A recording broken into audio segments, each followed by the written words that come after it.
Well, happening now, phase 3 of reopening is likely to get underway this week. What Chautauqua County's executive is doing to help businesses prepare. Plus, New York State Senator George Burrell joins us live to talk about reopening and some changes coming from Albany. Well, the clouds are around downtown right now from the HD News Now cam. This will continue through the afternoon, but more sun and cooler temperatures, or should I say warmer temperatures on the way. We'll talk about it next. The News at Noon starts now. Live and on demand, this is WNY News Now. And thanks for joining us for WNY News Now as we start a new week. I'm Justin Gould. As businesses continue to reopen in Chautauqua County, local officials say they're fielding dozens of calls a day to help clarify reopening procedures. Executive P.J. Wendell, speaking during what will likely be one of the last COVID-19 press conference updates, told WNY News Now since reopening began, he has been in constant communication with area businesses to help answer their questions. 10 or more a day reach out to us via, whether it's calling our office, emails, my Facebook page, we monitor that. Getting businesses back, getting them opening, finding out that, how do we fit them in this niche? How do we get them to open up safely and effectively? And that's really what's important. A lot of times it's just a simple question. Now, the Western New York region will enter phase 3 of reopening tomorrow, according to Governor Andrew Cuomo. Wendell urges all businesses in Chautauqua County to visit the state's website and create a reopening plan. He also asked everyone in the community to go out and spend local.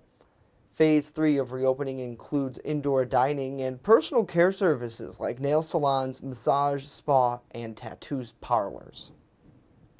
Meanwhile, low-risk youth sports will soon be able to resume play here in Western New York. Governor Cuomo made that announcement yesterday. He says regions in phase 3 of reopening can begin July 6th with up to 2 spectators allowed per child. However, other summertime activities like children's camps are still on hold. New York State's health commissioner says that overnight camps are difficult to manage social distancing, face coverings, and infection control practices. He says that day camps will be able to reopen on June 29th, though, as long as they follow state guidelines. Well, precautions were in full view as President Trump spoke to graduates of the U.S. Military Academy over the weekend. The speech as the CDC gives new guidance to combat COVID-19. Karen Kafa reports. President Trump at West Point speaking as part of a socially distant commencement. Thank you for answering your nation's call. More than 1,100 new graduates of the U.S. Military Academy listened to the president while wearing masks, spaced at least 6 feet apart, precautions during the ongoing coronavirus pandemic. We will vanquish the virus. We will extinguish this plague. Coronavirus cases are on the rise in more than a dozen states, some seeing record spikes in recent days, including Arkansas, Texas, Florida, and North Carolina. Our fate is not sealed here, right? We're seeing cases go up, but there are still very concrete things folks can do right now. In California, some officials attribute a recent increase in daily new cases in Los Angeles to increases in testing. Other experts are concerned as more businesses reopen. I think what we need to be reinforcing is the fact that this should not be the end of mask wearing and it should not be the end of social distancing. It's not yet clear what impact mass protests against racial injustice in the wake of George Floyd's death are having on the spread of the virus. As demonstrations continue this weekend, New York Governor Andrew Cuomo had a warning for everyone on the streets. Wear a mask. So I say that to the protesters. I also say it to the police. The CDC said Friday every public gathering right now carries a degree of risk. In Washington, I'm Karen Kafa. Karen, thank you. The U.S. Surgeon General is pushing back on the idea that face coverings interfere on freedoms. Dr. Jerome Adams tweeting yesterday saying, some feel face coverings infringe on their freedom of choice, but if more wear them, we'll have more freedoms to go out. Adams says face coverings lead to less asymptomatic spread of the virus, which leads to more places opening sooner and improving the economy.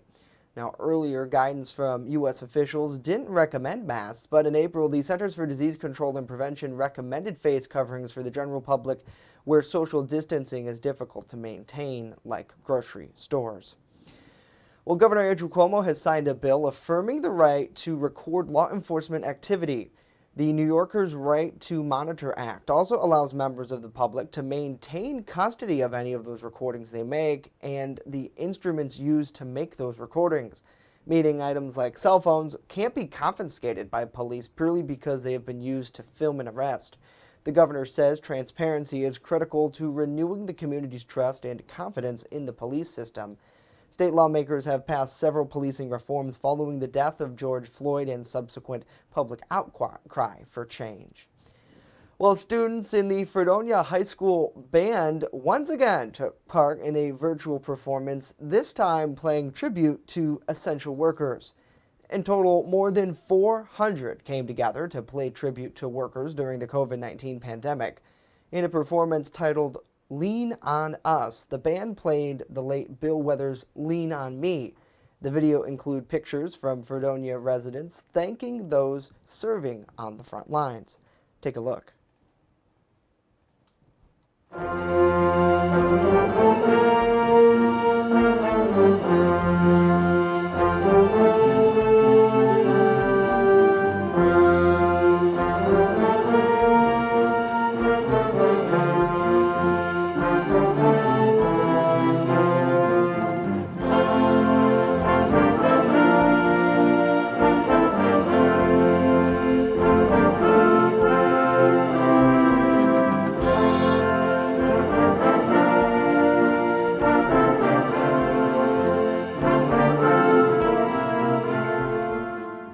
Now, this was the group's final project for this school year. The band's video has received more than 1,000 views in just a couple of days. Pretty great to see the community come together and the band continuing to make music as we begin with reopening following the COVID-19 pandemic. We thank you for joining us here for WNY News Now as we continue to put facts over fear. Got to say hello to Scott. Hopefully you're doing well. Joshua, good afternoon to you. Good to see Pam, David, Gail joining us, and Joseph, good afternoon to you as well. Hopefully you're having a good day.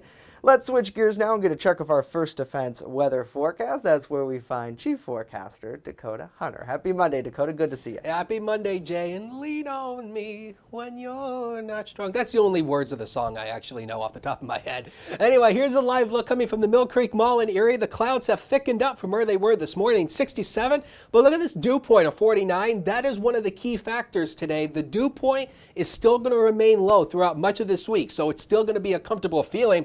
Again, you can notice the clouds starting to thicken up here from south to north here. And again, I think the clouds will be with us more through the afternoon, so we're not going to have as much sunshine as we had over the weekend, but there still will be a few peaks of sun in between some of this today. 65 is the current temperature in town right now, 67 Mayville, 63 in Clymer, 67 over in Erie, 68 in Waterford. So all in all, this is almost a seasonal feel to what we should be around June. So 67 was the high yesterday and 50 was the low this morning. Speaking of which, the low Sunday morning in some areas got down into the lower 30s in some of the valleys in Cattaraugus County. Woohoo! At least we're done with that for at least a little while. So through the afternoon, partly sunny on average, not as much sunshine again like we had over the weekend, but all in all a nice day overall. 70 at the immediate Lake Erie waterfront to 77 while inland with a northwest wind 5 to 10. If you like this weather, it continues for just a few more days and then we start warming back up again with more summer-like heat and humidity. We'll talk about it in a few. Justin? All right, Dakota, thank you very much. Coming up next, New York State Senator George Burrell joins us live to talk about reopening under Phase 3 in our area and several new pieces of legislation that have passed in Albany. Stay with us as WNY News Now continues. With coverage that matters, this is WNY News Now. EagleZip.com is your local one-stop shop for all of your home and business computer needs. Located on Fluvan Avenue Extension, just outside of Jamestown, EagleZip.com sells and services all brands of desktops and laptops, as well as servers and network equipment for your business. All new computer sales include transferring your data from your old computer plus a 2-year warranty. Call EagleZip.com today. Stop by EagleZip.com today and let us make computers easy for you. When you're on the go, stay in the know by downloading the WNY News Now mobile app. Stay up to date on local news, weather, and sports that matter to you. Plus, subscribe to breaking news and weather alerts from the team that puts coverage first. In addition, watch news as it happens with the Southern Tier's only 24/7 streaming network. Download the WNY News Now app right now. It's free on the Apple App Store and Google Play Store. You're watching WNY News Now, where coverage comes first. And welcome back to WNY News Now. Joining us on the show to talk about the current effort to reopen New York and the number of changes coming from Albany is New York State Senator George Burrell. Senator, great to have you here today. Thank you for joining us. Hey, it's great to be back, Justin. Thank you for having me. First off, let's talk about that reopening process. Governor Andrew Cuomo announced just a little while ago that it's official. Western New York is moving to Phase 3 on Tuesday. For you, what does this change mean for our communities? Well, again, it's the return to economic activity. It's the return to somewhat normal practices, if you will, although under many restrictions. But we have seen ourselves kind of redevelop, and I think it's critically important. We can't do it fast enough, in my opinion. However, it has to be done safely. So I understand the careful and cautious manner in which it has to happen. But from an economic standpoint, the damage that it is doing to our state and our nation is really going to have, every day that goes by is going to even have a longer term impact on our ability to recover fully from this crisis. Your office has been directly involved with a lot of the reopening process, coming up with the plan to get us to the different regions reopening as well here in Western New York. Do you hear a lot of feedback from businesses in the community, and what are they asking or talking to you about during these reopening processes? Well, we field a lot of questions from people, from business owners, from individuals on a number of topics when it comes to the reopening. Much of this reopening plan, the governor makes an announcement, and then the actual guidance sometimes doesn't come out for days after that announcement. So that creates a lot of questions. The biggest questions are, what phase do I fall in if I'm a business owner?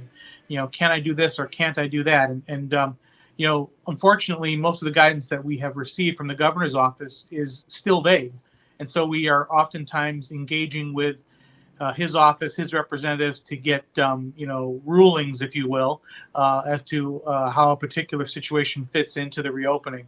So we've done a tremendous amount of advocacy on behalf of our individuals and businesses as part of this reopening. We're still seeing a lot of people who are struggling to get their unemployment benefits. Our offices, in Jamestown, Olean, and Albany have all been working with constituents. And, I really I'm very proud of my team and how they have, in this unprecedented crisis, have truly helped so many people, literally thousands of people that have had issues. And I'm proud of how they've handled that and be able to help people navigate that. It's really now a process of trying to continue to push and advocate on behalf of those businesses, to continue to push to ensure that this reopening is done fairly and equitably, which has been a challenge since day one, and to continue to ensure that the voice of our region is heard loud and clear in Albany. And I'm proud to say, with the support of people like Assemblyman Andy Goodell, Assemblyman Joe Giulio, and many others, we have been able to really change, move the needle and change the rules of engagement here to the benefit of our region. And I'm very proud of that. Now, the reopening process, much like the shutdown, appears to be at the hands of the governor. Are lawmakers at all involved in that process, or is it all mostly coming from his office?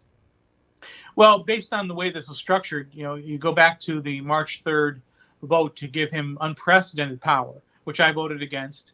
It ultimately puts the power in his hands exclusively, which is not only a violation of our state constitution directly, it's also a violation of the idea of separation of powers and co-equal branches of government. But this is power that was ceded to him by the majority of legislators that voted in favor of it. That being said, an executive does have the authority, and I believe the correct authority, to act quickly on things in an emergency. But we are going on 3 months now. And, I believe that this has gone on too long. We've seen a lot of overreach on the part of the governor, things that are unrelated completely to the pandemic, which we saw just in the last couple of days. And ultimately, it needs to have accountability. I have introduced legislation co-sponsored in the Assembly by Assemblyman Goodell and Assemblyman Giulio to require the governor to come back to the state legislature every 30 days for the reauthorization of his emergency power. I think that's appropriate. I think that's the role, at the very minimum, that is the role that this legislature should play, is to ensure that his powers are still, the sweeping authority that they gave him still needs to be in place in its entirety as we move through this. Because we gave him 14 months of unprecedented power back in March when they gave this executive authority. Again, unlike any other state in the nation, I believe there's only one other governor, by the way, that has the right to, in an emergency situation, write his own laws, his or her own laws. And that's what our governor has right now. He has the ability to write laws. Again, that is a direct violation of our state's constitution. So, the legislature has not done enough, in my opinion, to curb this power, to be the check and balance that's required. We have been derelict in our duty.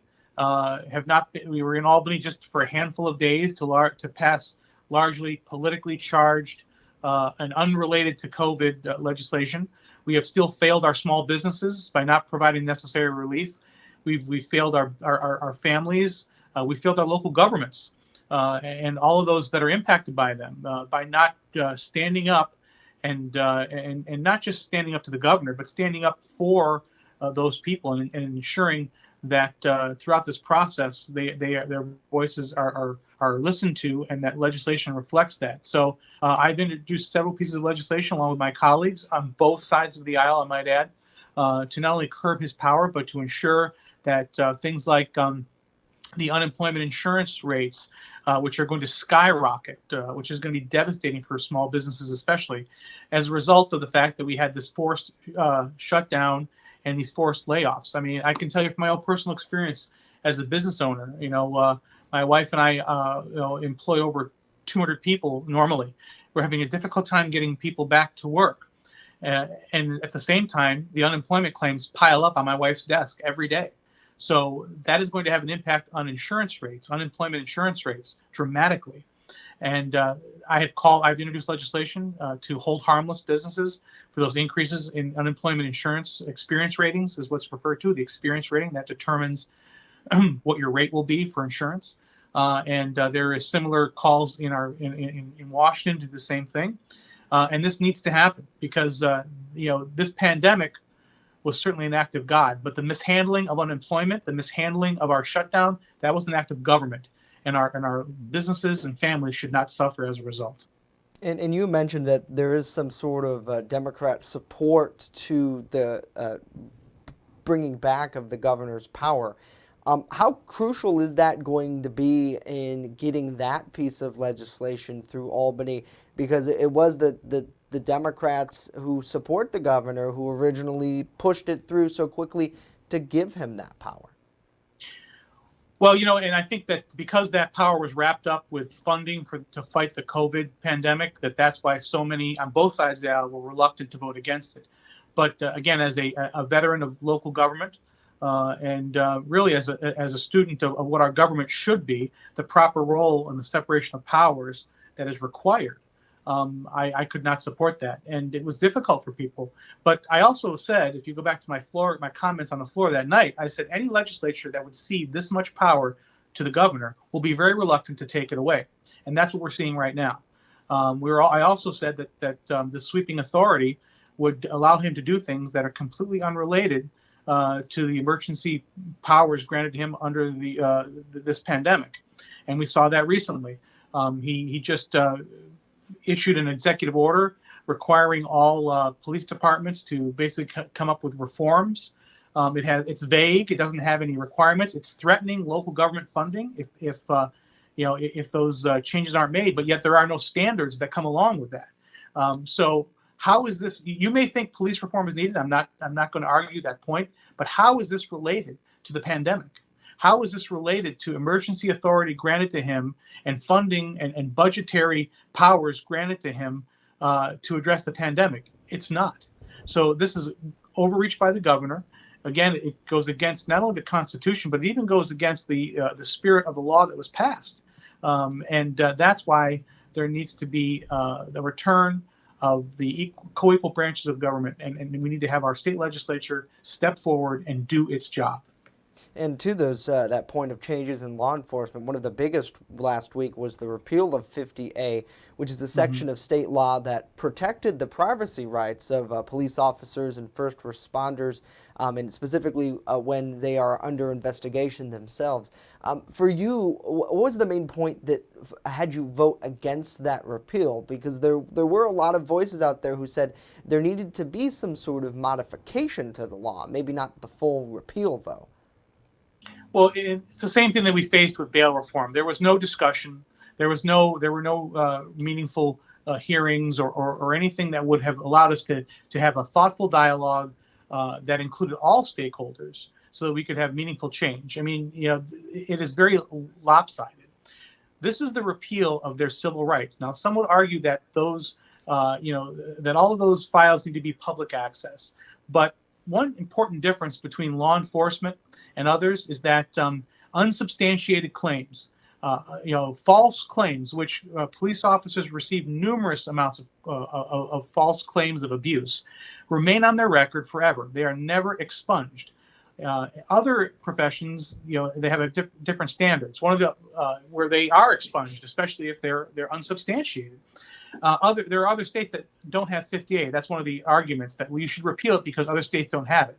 But other states do expunge unsubstantiated claims from the records of law enforcement and other professions. This is just a tool to create, what could ultimately end up in violence and in discrediting people unnecessarily. No one everyone should be afforded their due process. This essentially removes the due process for a certain segment of the population. This essentially allows false and unsubstantiated claims to be used against someone, particularly in the court of public opinion on social media. This would allow the mob rule to take false information and use it against them. And during the floor debate on this topic, one of my colleagues who debated the sponsor of this bill said, you've made other changes to the public officers law. Why did you not make a change that would either continue to conceal or expunge unsubstantiated claims from the records? And the response was, just because it's unsubstantiated doesn't mean it didn't happen. Well, that's the very nature of innocent until proven guilty. That's a violation of their constitutional rights, of their civil rights.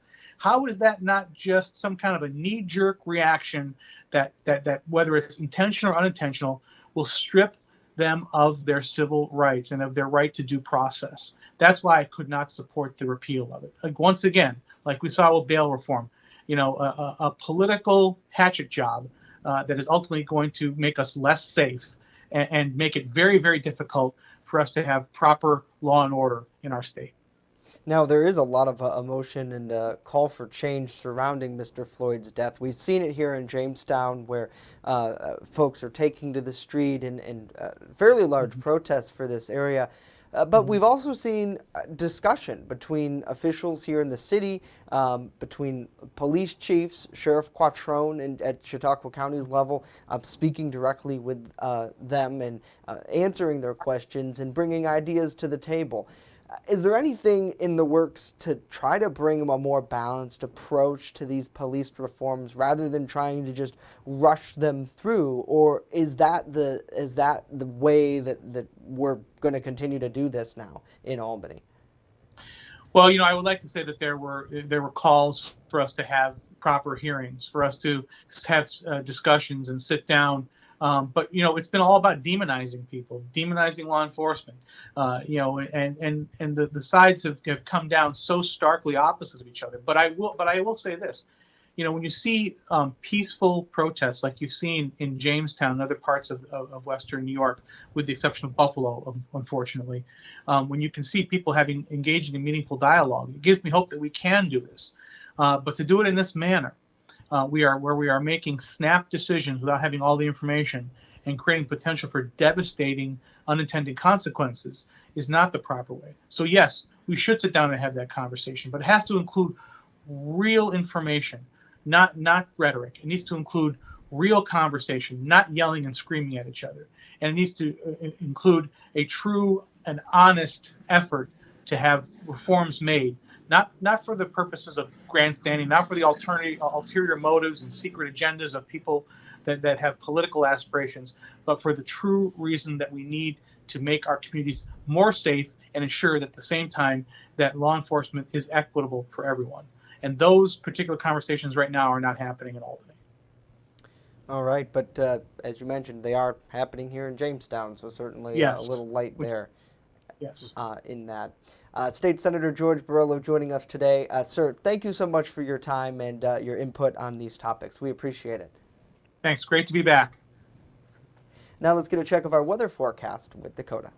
Well, to piggyback on something we talked about on Friday of last week, how about temperatures through the month so far? We've had a stretch of below average temperatures starting from last Thursday all the way until yesterday, and we're going to tack another one on today. So the average temperature for the month when you combine the highs and the lows for every day together is 67.7. That is 5.6 degrees above normal to where we should be for this time of the year. And a lot of that is due to some of that heat and humidity that we had last week and the week before. But this is the bigger problem. We haven't had a lot of rain so far this June. We've only had 0.29 inches of rainfall, just a quarter of an inch. Look at where we should be at 2.09 inches so far this month. When you do the math, if you're smart out there, it's 1.80 inches below normal rainfall for the month. So if this continues to grow, this is going to become a problem, and the word drought might be on the table, but not right now. But that's something that we're going to keep an eye on as we go down the road. Lake Erie water temperatures are tied, 63 off Buffalo and Erie right now. Northeast winds 5 to 10 knots and wave heights 1 to 2 feet. If you want to take your boat out on Lake Erie, again, swimming in Lake Erie on the beaches, that's still a bit iffy, so please check with your local authorities for swimming conditions because they vary per each region. So here's Future Scan, again, showing you just the clouds through the day today. They should break apart later this afternoon into tonight. Another clear night tonight. It will not be as chilly as it has been in past nights, but it still will be a little bit chilly for this time of the year. Tomorrow should be mainly sunny. Again, maybe just a few high clouds around. Otherwise, lots of sunshine tomorrow, and temperatures actually warm up a little bit into the mid-70s as well. Here's what's going on. High pressure is built in. Andrew talked about this over the weekend on the web. It's Rex blocking. This area of high pressure is basically keeping everything to our south and giving us lots of great weather, but we are on the northern fringe of it, so we are getting some cloud cover starting to come in from the south. So 50 to 57 tonight. I would not rule out the chance of a couple upper 40s, especially in the deepest valleys in Cattaraugus County. I wouldn't rule that out. Otherwise, a mainly clear night with a northeast wind 5 to 10 miles per hour. How about the future? Next 7 days of your life are coming up. 75 tomorrow, and again, should be mostly sunny. 78 on Wednesday. We continue this warming trend, a fantastic stretch of dry weather, and it looks like our next chance of rain really isn't until next Sunday, when we bring in a chance for scattered afternoon showers and storms, but the humidity ticks up from Thursday all the way into the weekend. So the summers and the humidity will be coming back once again, Justin. All right, Dakota, summer's here. I don't know what else to say, but thank you very much. Either way, looks like it's going to be a pretty nice week out there. Well, we wanted to leave you with this. Late last week, members of the Frewsburg wrestling team spent some time thanking local law enforcement around Chautauqua County. The team delivered subs and snacks to the Town of Carroll Police Department, Jamestown Police Department, Town of Ellicott Police Department, Lakewood Bustye Police, the Chautauqua County Sheriff's Office, and the New York State Police here in Jamestown. Now, those agencies posted their thanks on social media and so far have received thousands of feedback from viewers in the community, and certainly another great way to show that this is our home and people are staying strong through all of this. That's going to do it for us today. Of course, news continues 24/7 at WNYNewsNow.com. And we remind you, when you're on the go, stay in the know by downloading our mobile app. It's free. All you got to do is search WNY News Now in the Apple App Store and Google Play Store to download. We're back tomorrow. Hope to see you then.